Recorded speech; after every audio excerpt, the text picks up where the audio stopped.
সুপ্রিয় শিক্ষার্থী বন্ধুরা, এই পর্যায়ে আমরা হাজির হয়েছি আমাদের অনুশীলনী 2.1-এর সর্বশেষ যে প্রশ্নটি রয়েছে, অর্থাৎ সর্বশেষ যে সৃজনশীল প্রশ্নটি রয়েছে সেটি নিয়ে।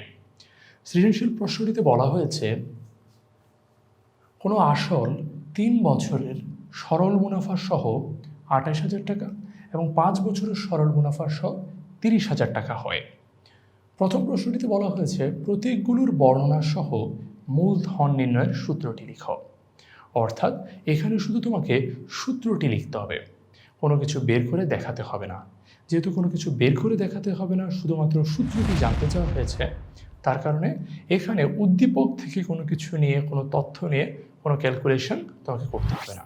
শুধু মূলধন নির্ণয়ের যে সূত্রটি রয়েছে সেটি প্রতীকগুলোর বর্ণনা সহ দেখিয়ে দিলেই হবে। তো চলো বন্ধুরা, দেখানো যাক এটি কিভাবে হয়।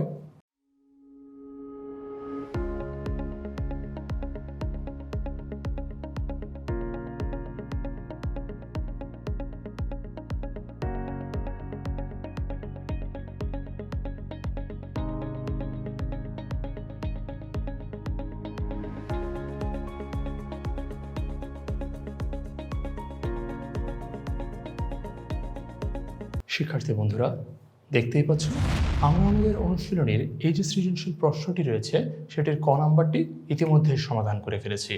কি করেছি আমরা এখানে প্রথমেই এই যে প্রতীকগুলো রয়েছে সে প্রতীকগুলোর বর্ণনা দিয়েছি। যেমন আসল বা মূলধন, এটিকে আমরা প্রকাশ করি পি দ্বারা। পি হচ্ছে প্রিন্সিপাল। মুনাফাকে প্রকাশ করি আমরা আই দ্বারা। আই হচ্ছে ইন্টারেস্ট। সময়কে আমরা প্রকাশ করি এন দ্বারা। এন বলতে এখানে টাইমকে বোঝানো হয়েছে, তাই পাশে দিয়ে আমরা লিখে দিয়েছি টাইম। মুনাফার হার, এটিকে প্রকাশ করি আর দ্বারা। ইংরেজিতে বলতে পারি রেট অফ ইন্টারেস্ট। এরপর এই প্রতীকগুলো নিয়ে আমাদের বইতে মুনাফার যে সূত্রটি রয়েছে আমরা সেটি লিখেছি, আই সমান সমান পি আর এন। কিন্তু আমাদেরকে বের করতে বলেছে হচ্ছে মূলধন বা আসল পি। তার কারণে আমরা যেটি করেছি, পি এর সাথে যেগুলো ছিল এগুলোকে অন্য পাশে পাঠিয়ে দিয়েছি। পি এর সাথে আর এবং এন গুণাকারে ছিল, পক্ষান্তর করে অন্য পাশে আসায় এগুলো ভাগে পরিণত হয়েছে। তাহলে এই পাশে আসলে I divided by R N হয়েছে। কিন্তু যেহেতু আমাদেরকে পি চেয়েছে, তাই পিটিকে পরবর্তীতে আমরা বাম পাশে এনে সমান সমান আই বাই আর এন দিয়ে সূত্রটি সুন্দর করে লিখে দিয়েছি। তাহলে এটি হচ্ছে আমাদের আসল বা মূলধন নির্ণয়ের সূত্র, যেটি আমাদের প্রশ্নে জানতে চাওয়া হয়েছিল। মূলধন নির্ণয়ের সূত্র লিখো, আমরা লিখে দিয়েছি। অর্থাৎ এটি হচ্ছে আমাদের পুরো অঙ্কটি। আশা করি অঙ্কটি বুঝতে পেরেছ।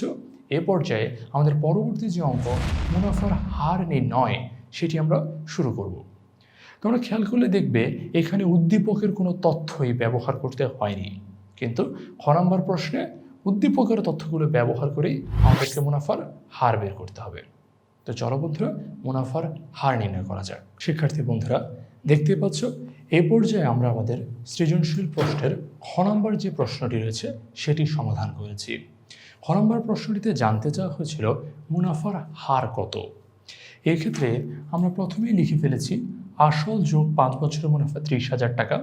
এটি লিখেছি এই লাইনটি থেকে, 5 বছরের সরল মুনাফা সহ 30,000 টাকা, অর্থাৎ আসল আর সরল মুনাফা দুটি একসাথে হয়েছিল 30,000। এটিকে আমরা আসল যোগ 5 বছরের মুনাফা সমান সমান 30,000 টাকা দিয়ে লিখেছি। পরবর্তীতে আসল যোগ 3 বছরের মুনাফা 28,000 টাকা, যেটি এখানে দেওয়া আছে।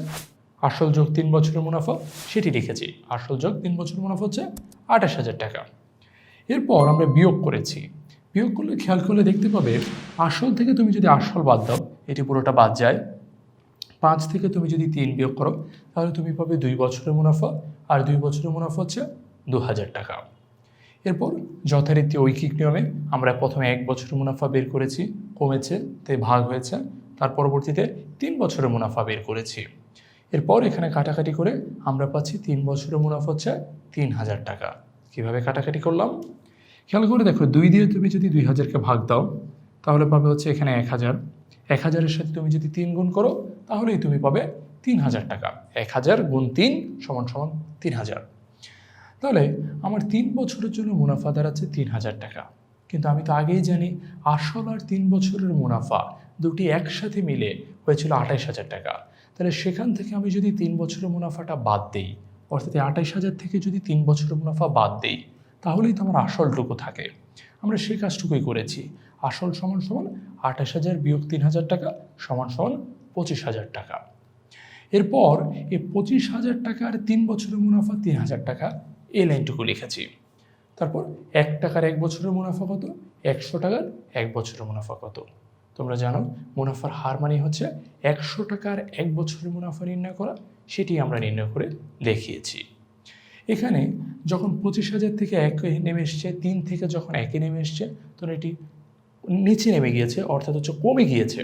যেহেতু কমে গিয়েছে তাই এখানে ভাগ হয়েছে। 3,000-এর সাথে এই যে 25,000 আর 3 দুটি ভাগ হয়েছে এবং পরস্পরের সাথে গুণ হয়েছে। 100 অর্থাৎ এখানে বেড়ে গিয়েছে, 1 থেকে 100-তে যাচ্ছে, বেড়ে গিয়েছে। তাই এখানে উপরের দিকে আমরা এখানে গুণ করেছি। আমরা জানি কমে গেলে হচ্ছে ভাগ করতে হয়, আর বেড়ে গেলে হচ্ছে গুণ করতে হয়। তাই আমরা এখানে গুণ করে দিয়েছি। এরপর এখানে কাটাকাটি করে আমরা পাচ্ছি 4 টাকা। এই অঙ্কটি এভাবে ঐকিক নিয়মের সমাধান না করেও তোমরা করতে পারো। তোমরা চাইলে অঙ্কটির সমাধান করতে পারো সাধারণ যে সূত্রের মাধ্যমে ব্যবহার রয়েছে সেই সূত্রগুলো ব্যবহার করে। কিভাবে? এই যে খেয়াল করে দেখো, এখানে যে 25,000 দেওয়া আছে, এটি কি? এটি হচ্ছে আমার পি হচ্ছে আমার 25,000। অর্থাৎ আমার এই অঙ্কের মূলধন বা আসল হচ্ছে 25,000 টাকা। এইখানে দেখো 3,000 লেখা আছে। এই 3,000টা কি? এই 3,000 হচ্ছে আমার আয়, অর্থাৎ আমার ইন্টারেস্ট বা মুনাফা। পরবর্তীতে এখানে দেখো 3 বছর দেওয়া আছে। এটি কি? এটি হচ্ছে আমার সময়, এন সমান সমান 3 বছর। এরপর আমরা যে সূত্রটুকু জানি, আই সমান সমান পি আর এন, এটি লিখতে পারি। এবং যেহেতু আমরা আর বের করব, তো আমরা লিখতে পারি আই বাই পি এন। ওকে, অর্থাৎ আইকে আমরা ভাগ করছি পি এন দ্বারা। এরপর এগুলো যদি আমরা মান বসিয়ে দিই, আই এর মান বসাচ্ছি আমরা 3,000, নিচে পি এর মান বসাচ্ছি 25,000 এবং এন এর মান বসাচ্ছি আমরা 3 বছর। এবং যেহেতু আমরা এটিকে শতকরাতে প্রকাশ করব, তাই আমরা 100 দিয়ে গুণ করছি। গুণ করে দিলাম 100 দ্বারা।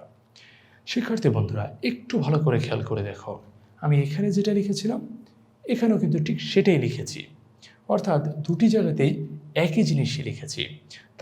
তার মানে হচ্ছে তুমি অঙ্কটি ঐকিক নিয়মে করো কিংবা সূত্রের মাধ্যমে করো, দুভাবেই অঙ্কটির একই ফলাফলই আসবে এবং লাস্টের জায়গাটুকু দুইটি অঙ্কেই সেম। এরপর আমরা যেটি করব, কাটাকাটি করব। 3 দিয়ে যদি আমরা 3,000-কে কাটি, তাহলে হচ্ছে আমরা 1,000 পাচ্ছি। অর্থাৎ 3,000-কে ভাগ করেছি 3 দ্বারা, 1,000 পাচ্ছি।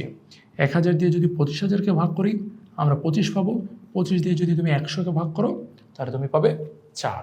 অর্থাৎ আর সমান সমান 4 বা মুনাফার হার হচ্ছে 4%। আর ঠিক এইভাবেই এই খ নাম্বার অঙ্কটি করতে পারো। খ নাম্বার অঙ্কটি খুবই গুরুত্বপূর্ণ একটি অঙ্ক, তাই বারে বারে অঙ্কটি প্র্যাকটিস করে দেখবে।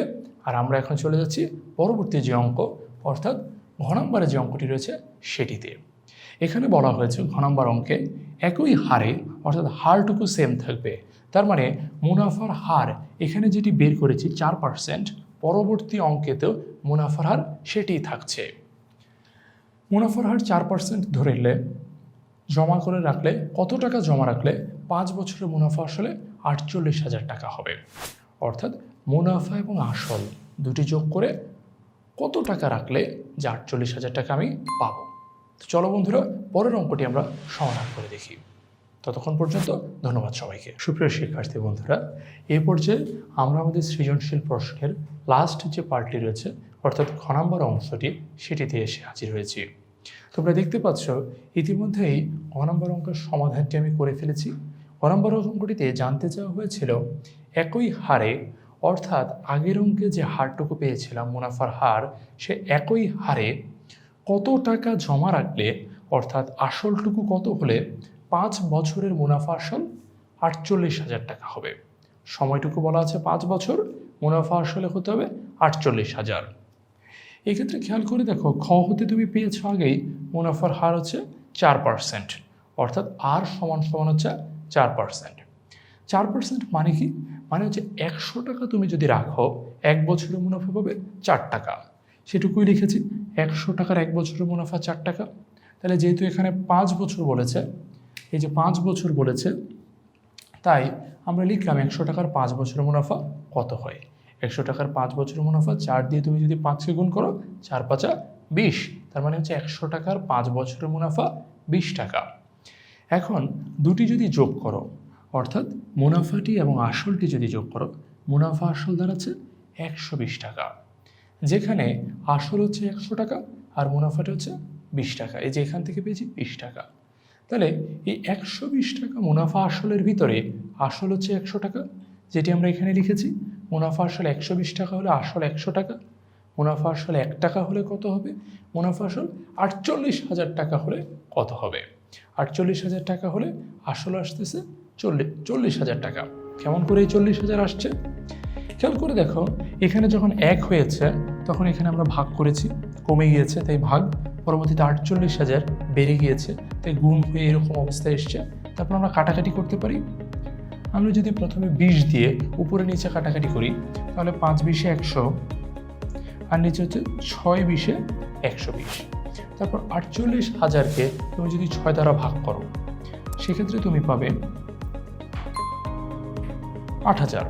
তুমি এভাবেই সহজে বুঝতে পারো, 6 8 48, তাই হচ্ছে প্রথমে 8, তারপর 3টা শূন্যের জন্য 3টা শূন্য, তারপর 5 8 40, আমরা লিখে ফেললাম 40, বাকি রয়েছে 3টা শূন্য, বসিয়ে দিয়েছি 3টা শূন্য, তাহলে আসল আসতেছে 40,000 টাকা। আর ঠিক এই জিনিসটুকু আমরা পরবর্তীতে লিখেছি, নির্ণেয় আসল 40,000 টাকা। আর এভাবেই হচ্ছে 3 নম্বর যে অঙ্কটি রয়েছে, কত টাকা জমা রাখলে, উত্তর হচ্ছে 40,000 টাকা জমা রাখলে সমাধান করে উত্তরটি বের করতে হয়। আশা করি তোমরা এই অঙ্কটি বুঝতে পেরেছ।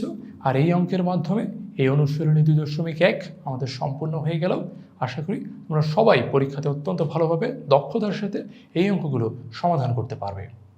এ পর্যায়ে আমরা চলে যাচ্ছি অনুশীলনী 2.2-এ।